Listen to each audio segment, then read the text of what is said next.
महाराष्ट्र के मंत्री धनंजय मुंडे ने अपना इस्तीफा सीएम देवेंद्र फडणवीस को सौंप दिया है। इस्तीफा उनका स्वीकार कर लिया गया है। धनंजय मुंडे पर दबाव था इस्तीफा देने का, क्योंकि लगातार उनका नाम सरपंच संतोष देशमुख हत्या मामले में आ रहा था और इस पूरे मामले में अब एक बड़ा एक्शन लेते हुए उन्होंने खुद इस्तीफा सौंप दिया है। ऋतिक भालेकर जुड़ गए हैं तमाम जानकारी के साथ। ऋतिक, बड़े लंबे वक्त से उन पर दबाव चल रहा था, दबाव के चलते इस्तीफा दिया गया या फिर इस्तीफा मांगा गया है? क्योंकि दोनों में फर्क है। आप पर दबाव है, आप स्वेच्छा से इस्तीफा दे रहे हैं या फिर सरकार आपसे इस्तीफा मांग रही है?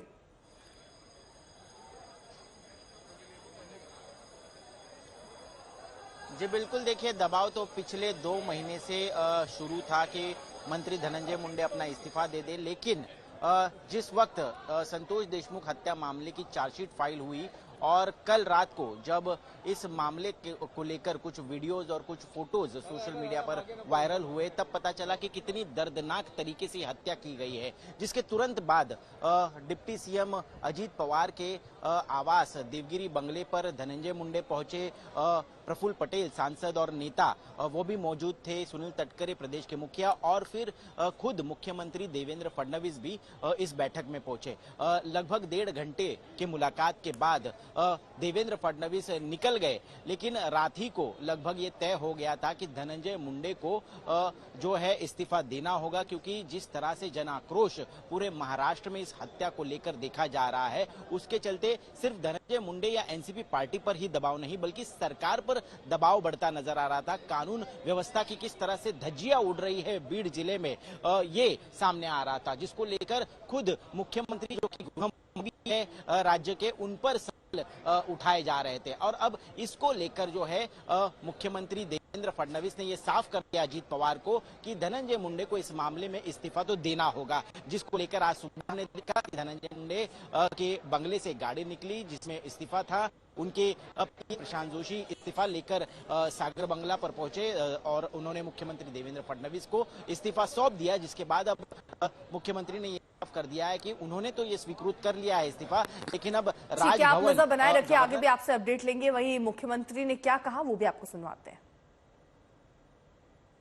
महाराष्ट्र के मंत्री श्री धनंजय मुंडे, इन्होंने अपने पद का इस्तीफा मुझे सौंपा।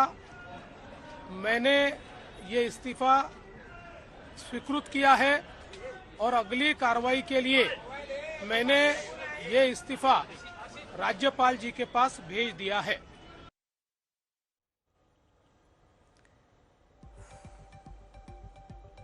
तो हत्याकांड के बाद से मुंडे पर इस्तीफे का दबाव था और उस दबाव के चलते ये इस्तीफा, आपको बता दें चार्जशीट, एसआईटी, हर एंगल से यहां पर जांच हुई।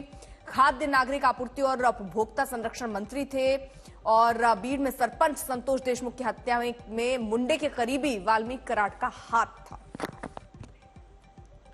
ऋतिक भालेकर मेरे सहयोगी जुड़े हुए हैं तमाम जानकारी के साथ। ऋतिक, आगे की कार्रवाई अब इन पर क्या हो सकती है, क्योंकि अब तो ये मंत्री नहीं रहे, इस्तीफा स्वीकार कर लिया गया, आगे राज्यपाल को भी भेज दिया गया है, अब इन पर किस तरीके से गाज गिर सकती है?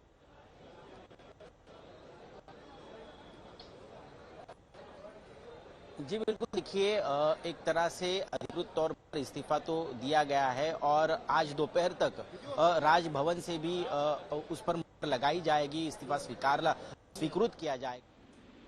सवाल ये उठ रहा है कि जो दर्दनाक हत्या संतोष देशमुख की हुई है, उसमें जो मुख्य आरोपी वाल्मीकि कराड है, उनके किस तरह से संबंध धनंजय मुंडे से है।